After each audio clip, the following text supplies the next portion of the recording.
अच्छा जी, हमने इससे पहले ये कवर किया कि पास पेपर की जो इंट्रा ग्रुप एडजस्टमेंट्स है उसको कैसे टैकल करना है, और फिर हमने उसमें ये चीज़ें देखी थी कि अगर पेरेंट सब्सिडी को लोन दे या सब्सिडी पेरेंट एंटिटी को लोन दे तो उसको कैसे एडजस्ट करना है, कि इंस्टॉलमेंट डिस्पैच हो गई होगी, किसने इंटरेस्ट बुक नहीं किया, किसने बुक किया है, तो कैश इन ट्रांजिट कैसे आएगा, ये सारी चीज़ें। फिर हमने ये देखा था कि there might be a possibility कि पेरेंट एंटिटी किसी एसेट को रीवैल्यू करे at the date of acquisition, तो आपको याद होना चाहिए रिपोर्टिंग डेट पे ग्रुप के हिसाब से उस एसेट की कैरिंग अमाउंट अलग होगी और सेपरेट बुक के हिसाब से कैरिंग अमाउंट अलग होगी। तो there is also a possibility कि एक एसेट ग्रुप के हिसाब से इम्पेयर्ड हो क्योंकि हमारी कैरिंग अमाउंट ज़्यादा होगी, और एक एसेट जो सेपरेट बुक के हिसाब से है वो इम्पेयर्ड ना हो क्योंकि उसकी कैरिंग अमाउंट कम होगी और रिकवरेबल अमाउंट ज़्यादा होगी। तो हमने यहाँ तक किया था। सर आज की क्लास में हम शुरू करते हैं कि भाई अगर इन्वेस्टमेंट इन एसोसिएट आपको दी हुई होगी तो आपको उसको किस तरीके से टैकल करना है। अच्छा जी, अब अगर मैं कहूं कि भाई आपकी सेपरेट बुक्स के अंदर इन्वेस्टमेंट इन एसोसिएट आ रही है कॉस्ट पे, ये बहुत ही कॉम्प्रिहेंसिव रिवीजन करवा रहा हूं, तो प्लीज इसको सुकून से तामुल से समझिएगा ताकि इसी चीज को आप आगे कैरी फॉरवर्ड करें। अच्छा जी, अगर सेपरेट बुक्स में कॉस्ट पे कैरी हो रही है तो मैं आपको यहाँ पे समरी के तौर पे बता देता हूँ कि अगर आपकी ये एसोसिएट है तो यहां से मिलने वाला only dividend income parent entity ने सेपरेट बुक्स में रिकॉर्ड किया होगा। ऐसा ही जी, इसको हम कहते थे रियलाइज इनकम। बट हाँ, मैंने आपको ये सिखाया है कि जब आप कंसोलिडेटेड बुक्स में जाएंगे तो यही एसोसिएट की investment by default consolidated books में कॉस्ट पे ही आ जाएगी। बट आप इसको उठा के किस पे लेके जाएंगे सर? इक्विटी अकाउंटिंग पे। अच्छा, इक्विटी अकाउंटिंग पे लेके जाने के लिए आपको ये देखना है कि अगर शुरू से ही इक्विटी अकाउंटिंग कर रहे होते तो क्या हालात वाकयात होते। तो आप करेंगे ये कि भाई at acquisition share capital, retain earning, fair value adjustments whatsoever जो आती हैं, सही है जी, अब वो यहां पे करेंगे। लेट्स से सर मैं एग्जांपल ले लेता हूं। सही है जी, ये आ गया आपके पास 1 मिलियन, आपके पास कोई रिटेन अर्निंग आ रही है सर अल्लाह भला करे 3 मिलियन की, ऐसा ही है जी, और आपने कोई फेयर वैल्यू एडजस्टमेंट की है 5 लाख की, तो सर क्या हम कह सकते हैं ये आ गया 4.5 मिलियन।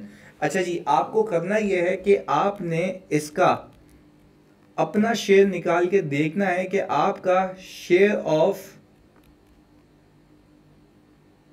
इक्विटी कितना बनता है।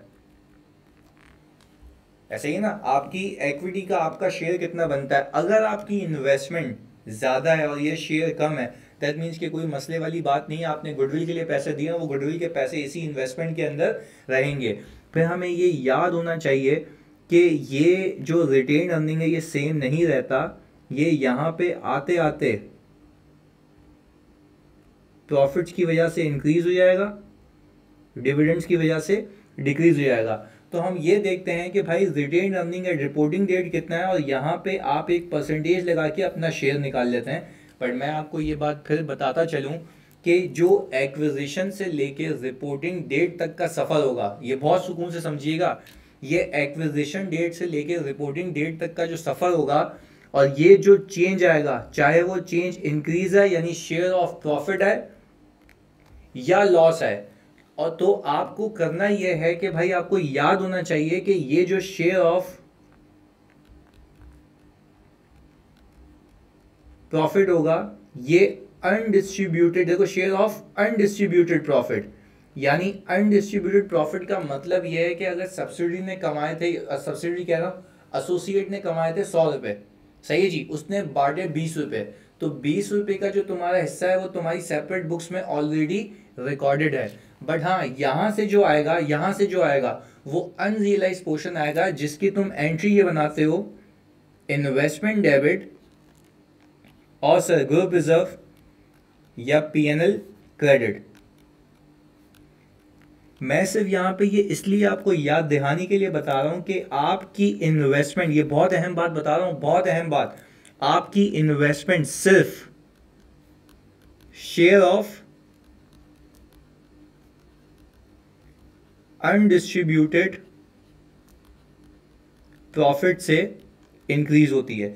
तो सर मैंने आपको ये सिखाया था ना, this is a kind of receivable. आप जो जो अपनी एसोसिएट से कमाते हैं, जो कमा लिया वो डिविडेंड इनकम के नाम पे था, और जो आपने कमा लिया और नहीं मिला वो अनडिस्ट्रीब्यूट के शेयर में यहाँ आ गया, तो आपने क्या किया, इन्वेस्टमेंट को डेबिट किया, ग्रुप रिजर्व को क्रेडिट किया। बट हाँ, जब आप प्रॉफिट एंड लॉस अकाउंट बनाते हैं, प्लीज बहुत सुकून से समझिएगा, प्रॉफिट एंड लॉस अकाउंट बनाते हैं तो कंसोलिडेटेड प्रॉफिट के अंदर बच्चों डिविडेंड इनकम में से सब्सिडी वाला तो लेस होता ही होता है, साथ साथ आप एसोसिएट वाले भी लेस करते हैं, क्योंकि आप यहां पे अलग से लाइन आइटम दिखाते हैं, share of profit from associate, ऐसा ही जी। तो इसके अंदर दोनों चीजें होती हैं ना, एक जो उसने अपने प्रॉफिट में से डिस्ट्रीब्यूट किया, पर उसके प्रॉफिट में तो होगा ना, वो तो उसने अपने रिटेन अर्निंग से डिस्ट्रीब्यूट किया। तो आपने एसोसिएट के प्रॉफिट का अपना परसेंटेज अपने पास जब लेके आते हो तो उसमें डिस्ट्रीब्यूटेड शेयर फ्रॉम एसोसिएट भी होता है, यानी वो डिविडेंड, और अनडिस्ट्रीब्यूटेड भी होता है। आपको ये बात याद रखनी है कि डिस्ट्रीब्यूटेड और अनडिस्ट्रीब्यूटेड दोनों होते हैं। तो भाई इसलिए मैं ऊपर से एक बार जो डिविडेंड इनकम होती है उसको क्या करता हूं, हटा देता हूं। बट ये चीज आप प्लीज खुदा के वास्ते बैलेंस शीट में नहीं कीजिएगा, क्योंकि बैलेंस शीट के अंदर जब आप बच्चों ग्रुप रिजर्व बनाने होते हैं तो ग्रुप रिजर्व के अंदर रिटेन अर्निंग के अंदर डिविडेंड ऑलरेडी होता है सेपरेट बुक्स के हिसाब से। आप सिर्फ यहाँ पे अनडिस्ट्रीब्यूटेड जब पार करते हैं तो वो पूरा का पूरा आपका कमाया हुआ प्रॉफिट बन जाता है, यानी डिस्ट्रीब्यूटेड प्लस अनडिस्ट्रीब्यूटेड। पर जब मैं पीएनएल की प्रेजेंटेशन की बात करूंगा तो बच्चों आपने डिविडेंड इनकम को रिवर्स कर देना एसोसिएट की इनकम से, और शेयर ऑफ प्रॉफिट में पूरा अमाउंट दिखा देना, यानी एसोसिएट का पीएनएल पिक किया, उसके ऊपर परसेंटेज लगाई और आपने कहा कि भाई ये मैंने एसोसिएट से इतना कमाया है। अब इसी में से उसने बांटा होगा ना, तो मैंने जो बांटी हुई इनकम जो मेरा हिस्सा था वो ऊपर से रिवर्स कर दिया, पूरा यहाँ दिखा दिया, यानी कुल मिला के मैंने एसोसिएट से इतना कमाया। ये है पीएनएल की presentation. I hope this is clear. आपको दोनों चीजें लिंक करके बता रहा हूं ताकि आप भूलें नहीं। अच्छा, इस पूरे सिनेरियो में, इस पूरे सीन में बच्चों मेरी अजम्पशन ये थी कि एसोसिएट के साथ मेरी कोई इंट्रा ग्रुप ट्रांजैक्शन नहीं थी, पर व्हाट इफ अगर हो जाए तो क्या करना है। अगर पेरेंट ने एसोसिएट को कोई इन्वेंट्री बेची है तो आपको एक चीज का ख्याल ये रखना है कि पेरेंट ने अगर एसोसिएट को बच्चों इन्वेंट्री बेची है तो आपको ये पता होनी चाहिए बात कि एसोसिएट की बुक्स में वो इन्वेंट्री होगी, ऐसा ही है।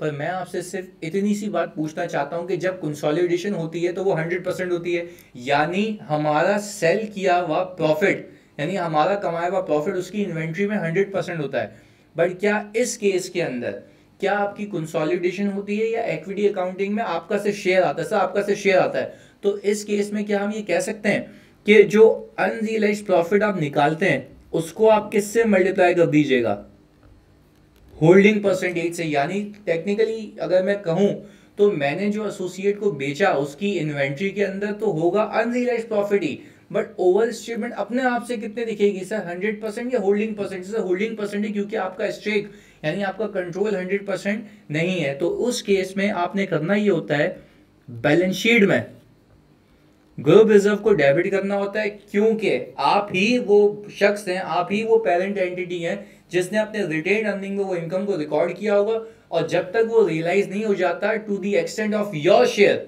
इन एसोसिएट तब तक आप उसको एलिमिनेट करते रहेंगे। तो आपने ग्रुप रिजर्व को कर देना है डेबिट। अब इन्वेंट्री को मैं क्रेडिट इसलिए नहीं कर सकता क्योंकि इन्वेंट्री मेरी किताबों में नहीं है, पर जाहिर सी बात है जो शेयर ऑफ प्रॉफिट आता है वो इन्वेस्टमेंट में जमा होता है। तो अब आप इस केस में बच्चों क्या करेंगे, क्रेडिट इन्वेस्टमेंट। ये तो हो गई बैलेंस शीट के हवाले से बात कि अगर पेरेंट बेचे एसोसिएट को। अब यही बात अगर मैं करूं सर पीएनएल के पर्सपेक्टिव से, तो आपको मैंने ये चीज सिखाई है, आपने सिर्फ करना ये है अपनी सीओजीएस को अनरियलाइज्ड प्रॉफिट के होल्डिंग परसेंटेज से इंक्रीज कर देना है। जिसकी वजह से आपकी बुक्स में बुक किया हुआ प्रॉफिट अल्टीमेटली क्या हो जाएगा सर, रिड्यूस हो जाएगा। तो ये हो जाएगा इसका ट्रीटमेंट। सही है जी, साथ साथ हो गया। अब व्हाट इफ एसोसिएट बेचे पेरेंट एंटिटी को, तो सर ये केस बना लेते हैं। तो सर अब मैं आपसे ये पूछता हूं कि जब मैं बैलेंस शीट बनाऊंगा तो मैंने जो यहाँ पे नेट एसेट्स रखे थे ना, यहाँ पे मैंने कुछ भी नहीं सोचा था आपस की ट्रांजैक्शन क्या है, आपने भी नहीं सोचना है, क्योंकि मैंने आपको आसानी बताई है कि भाई आप पहले ही अकाउंटिंग कर जाएं, सिर्फ फेयर वैल्यू एडजस्टमेंट्स करें, दैट्स इट, उसके अलावा आपने होशियारी नहीं करनी है। अच्छा जी, तो सर जब मैं आगे की बात करूं कि अगर एसोसिएट ने पेरेंट को बेचा है तो बैलेंस शीट के अंदर इन्वेंट्री अब पेरेंट एंटिटी की किताबों में, बट अभी भी वही बात है कि अब जो अनरियलाइज्ड प्रॉफिट है वो मेरी किताबों में, पर कमाया तो एसोसिएट ने है ना, तो टेक्निकली मैं ही उसका एक 25, 30, 35, 40% का मालिक हूं। तो क्या मैं अब ये कहूं कि पूरा अनरियलाइज है या मेरा holding percentage? Sir holding percentage की हद तक अनरियलाइज होगा, क्योंकि आपका स्टेक सिर्फ कितना है सर, होल्डिंग परसेंटेज तक। अच्छा जी, तो उस केस में ग्रुप रिजर्व यानी आपने प्रॉफिट को कम कर देना है, और दूसरा इन्वेंट्री को क्या करना है, कम कर देना है। इन्वेंट्री को कम करने की लॉजिक ये है क्योंकि इन्वेंट्री अब किसकी किताबों में सर, पेरेंट एंटिटी की किताबों में। अच्छा जी, अब इधर अगर मैं पीएनएल की बात करूं तो पीएनएल के केस में बच्चों आपने एक चीज देखनी है कि जब आप समरी बनाए अगर, तो आप निकालते हैं share of profit from associate, ऐसा ही है। अब मैं यहां पे आपको इसकी समरी रिकॉल करवा देता हूं। आप ये कैसे निकालते हैं सर, आप ये ऐसे निकालते हैं, profit of associate into holding percentage. अच्छा यहां पे लिख भी देता हूं फॉर द ईयर, यहां पे लिख भी देता हूं profit of associate for the year. अच्छा आपने कहा कि भाई आपके पास आपका कमाया हुआ शेयर आ गया एसोसिएट से, अब वो 6 महीने पहले खरीदे हो तो 6 महीने का प्रॉफिट इनटू होल्डिंग परसेंटेज। अच्छा जी, पहली चीज ये आ गई। दूसरी चीज इसके अंदर आप हो सकता है कि बार्गेन परचेज गेन ऐड करें, वो याद है आपको मैंने इससे पहले सिखाया कि आपकी इन्वेस्टमेंट की कॉस्ट को आप जब इक्विटी अकाउंटिंग के लिए चेक करेंगे तो there might be a possibility कि आपकी कॉस्ट कम हो और आपकी इक्विटी का शेयर ज्यादा हो, तो आपको उस पर लेके जाने के लिए बार्गेन परचेज गेन को रिकॉर्ड करना होगा। अच्छा जी, तीसरी चीज ये तो इसके अंदर ऐड हो गया। इसके अलावा कि अगर एसोसिएट ने कोई पेरेंट को गुड्स बेचे तो प्रॉफिट किसने बुक किया, एसोसिएट ने, तो जो एसोसिएट ने प्रॉफिट बुक किया वो इस होल्डिंग परसेंटेज में आ गया, तो मैं एलिमिनेट भी अनरियलाइज्ड प्रॉफिट करूंगा या उसका होल्डिंग परसेंटेज? सर मैं अनरियलाइज्ड प्रॉफिट का होल्डिंग परसेंटेज अब पीएनएल के शेयर ऑफ प्रॉफिट के लाइन आइटम में से कटा दूंगा। I hope this is clear. इसके बाद आपने सर इसको माइनस कर देना है, तो हम यहाँ पे माइनस में लिख देते हैं। अच्छा सर, व्हाट इफ ऐसा भी हो सकता है कि आपकी इन्वेस्टमेंट एसोसिएट इंपेयर्ड हो जाए, तो रेलेवेंट लाइन आइटम क्या होगा सर, यही होगा, इंपेयरमेंट ऑफ एसोसिएट।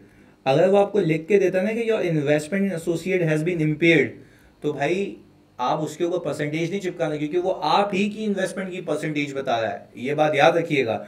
अच्छा जी, फिर इसके बाद अगर कोई फेयर वैल्यू एडजस्टमेंट है तो आपको याद होना चाहिए कि हम कंसोलिडेशन के वक्त यानी पेरेंट और सब्सिडियरी में 100% इंक्रीमेंटल डेप्रिसिएशन बुक करते हैं, पर इस केस में अगर हम देखें कि 100 की चीज़ 150 की होनी चाहिए थी, हमने पैसे 150 के हिसाब से दिए, तो 50 इंक्रीमेंटल है, तो उसके ऊपर डेप्रिसिएशन भी 50 के ऊपर, लेट से 10 साल अगर उसकी रिमेनिंग लाइफ है तो 5 का आना चाहिए, पर उसका 5 का आ भी जाता तो क्या वो मेरे पास 100% आता है या holding percentage? Sir holding percentage, तो यहाँ पे भी आपने इंक्रीमेंटल डेप्रिसिएशन का होल्डिंग परसेंटेज लेना है। बात क्लियर है? तो ये कर करा के आपके पास पीएनएल में आ जाएगा शेयर ऑफ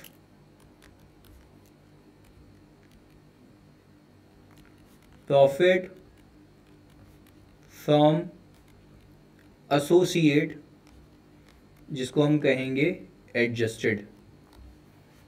सही है जी, ये तो हो गई हमारी सर एसोसिएट की कहानी। अब सर फाइनल चीज, अगर मैं ओवरऑल पीएनएल की बात करूं, प्रॉफिट एंड लॉस अकाउंट की, तो सर आपको याद होगा कि सबसे पहले आप बनाते हैं अनएडजस्टेड पीएनएल।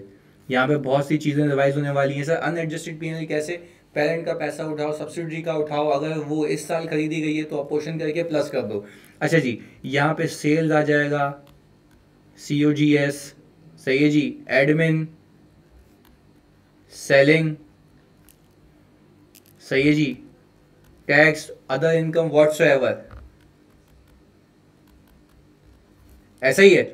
अच्छा भाई, जब आपने ये सब प्लस कर लिया तो आपको ये पता है, आपको ये पता है सर कि अदर इनकम, ये टैक्स आ गया, तो आपको ये पता है कि भाई ये जो बैलेंसेस हैं ये तो वही पीएनएल के बैलेंसेस हैं जो रिटेन अर्निंग में बैलेंस शीट में थे। तो आपने बच्चों क्या यही जो एडजस्टमेंट्स वहां पार की थी, तो क्या आपने टेक्निकली इसी प्रॉफिट्स को एडजस्ट किया था, इन्हीं प्रॉफिट्स को एडजस्ट किया था? डेफिनेटली यस सर, आपने टेक्निकली इन ही प्रॉफिट्स को एडजस्ट किया था वहां पे बैलेंस शीट में।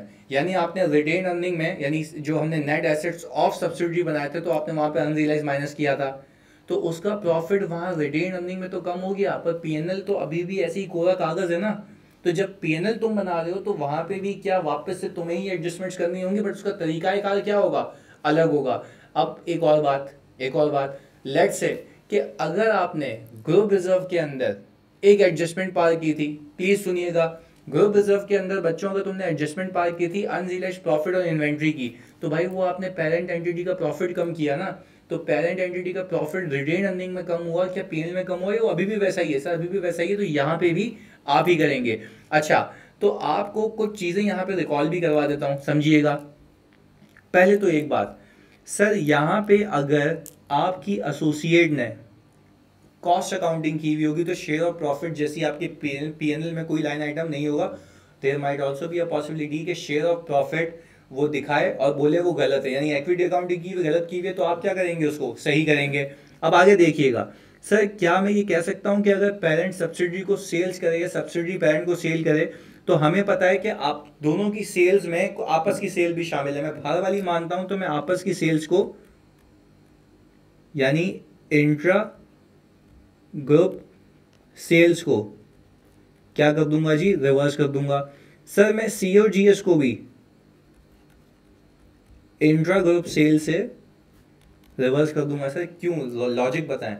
भाई अगर पेरेंट ने सब्सिडी को गुड्स बेचे तो मेरी जो सेल्स है सामने वाले की कॉस्ट भी तो डबल चार्ज हुई है ना। कॉस्ट तो एक ही चार्ज होनी चाहिए थी, अल्टीमेट कॉस्ट, और सामने वाली कॉस्ट चाहिए, तो वो भी रिवर्स किया।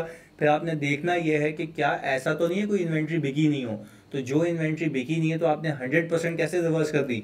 तो सर आप क्या करेंगे, अनरियलाइज्ड प्रॉफिट से कॉस्ट ऑफ सेल्स को क्या करेंगे जी, इंक्रीज कर देंगे। फिर मैंने आपको ये सिखाया है कि अगर एक का इंटरेस्ट इनकम हो, दूसरे का इंटरेस्ट एक्सपेंस हो, तो आप बैलेंस शीट बनाते वक्त कुछ भी नहीं करते, वो प्लस माइनस वहां पे जीरो हो जाता है, वहां पे इक्विटी की बात होती है, वहां पे सब सही हो जाता है। बट यहाँ पे आप इनकम को इनकम से कटाएंगे, एक्सपेंस को एक्सपेंस से कटाएंगे। ये मैं आखिरी बार रिपीट कर रहा हूं। पर एक और चीज बहुत सुकून से समझिएगा, यहाँ पे बहुत अहम चीज बता रहा हूं सर।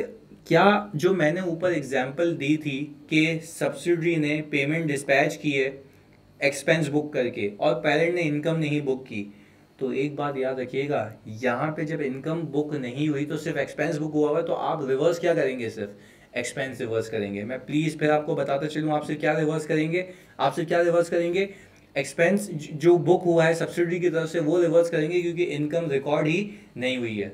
बात क्लियर है? ओके जी, अब आगे सर इसके बाद अब मैं ये कहूँ, ये हम अभी कल की जो प्रैक्टिस क्लास होगी उसमें भी ये देख लेंगे, सही है जी। अच्छा, इसके बाद मुझे याद आएगा कि वहां पे ऊपर मैंने फेयर वैल्यू एडजस्टमेंट की थी।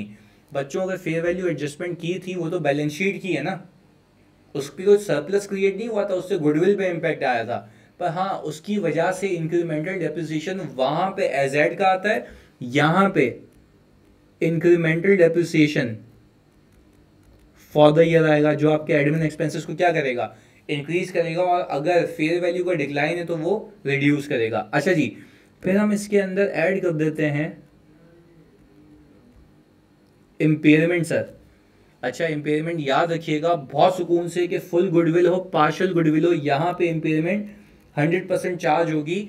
रीजन बीइंग कि सर वो तो बात का डिसीजन है ना कि किसको शेयर जाना है इम्पेयरमेंट का, पर लॉस तो पूरा बुक होगा ना। सर हमने ये भी कर लिया, ये भी देख लिया, इंक्रीमेंटल डेप्रिसिएशन हो गया, इम्पेयरमेंट हो गई। अब हाँ, बहुत इंपॉर्टेंट चीज़, अगर सब्सिडी ने पेरेंट को डिविडेंड दिया है और सब रिकॉर्ड हुआ हुआ है, तो हमने ऊपर बैलेंस शीट में कुछ भी नहीं किया था, क्योंकि एक का नेगेटिव दूसरे का पॉजिटिव, वहां पे इक्विटी की बात होती है, वो सब सही होता है। और एक और चीज सिखाई थी, जब भी सब्सिडी डिविडेंड डिक्लेयर करता है, तो अगर 1 लाख का डिविडेंड है और मैं 80% का मालिक हूं, तो 80% मेरे पास नेगेटिव आके मेरे 80 प्लस को जीरो कर देगा।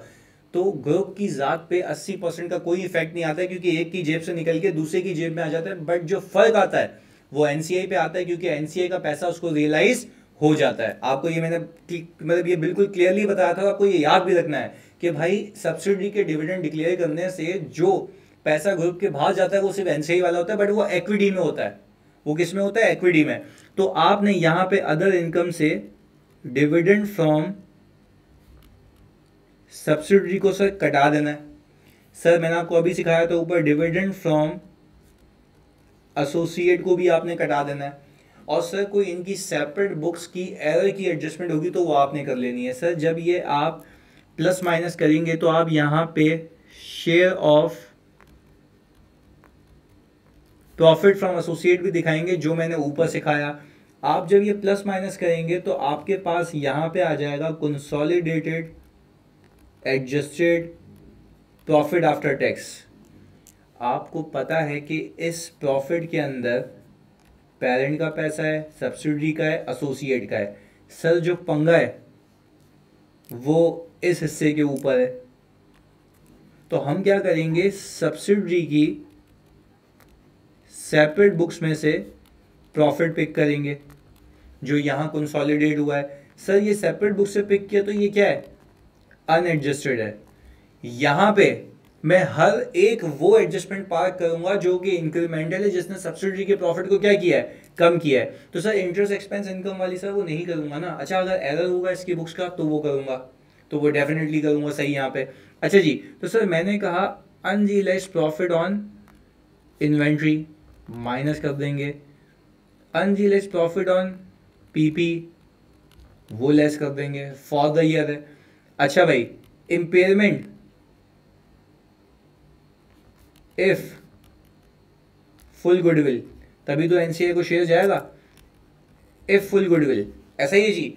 तो आपने वो हर इंक्रीमेंटल एडजस्टमेंट माइनस करनी है जिसने सब्सिडी के प्रॉफिट को क्या किया होगा? रिड्यूस किया होगा। सर ये आ गया इंक्रीमेंटल डेप्रिसिएशन। आपको ये पता लग जाएगा कि एडजस्टेड सब्सिडी का प्रॉफिट कितना है जो कंसोलिडेट हुआ है, इसके ऊपर आप एनसीआई की परसेंटेज लगाएं तो आपको मिल जाएगा सर एनसीआई का शेयर। तो आपने ये कह दिया कि भाई इस पूरे पैसे में से एनसीआई के इतने हैं, तो बाकी बैलेंसिंग फिगर किसको दे देना?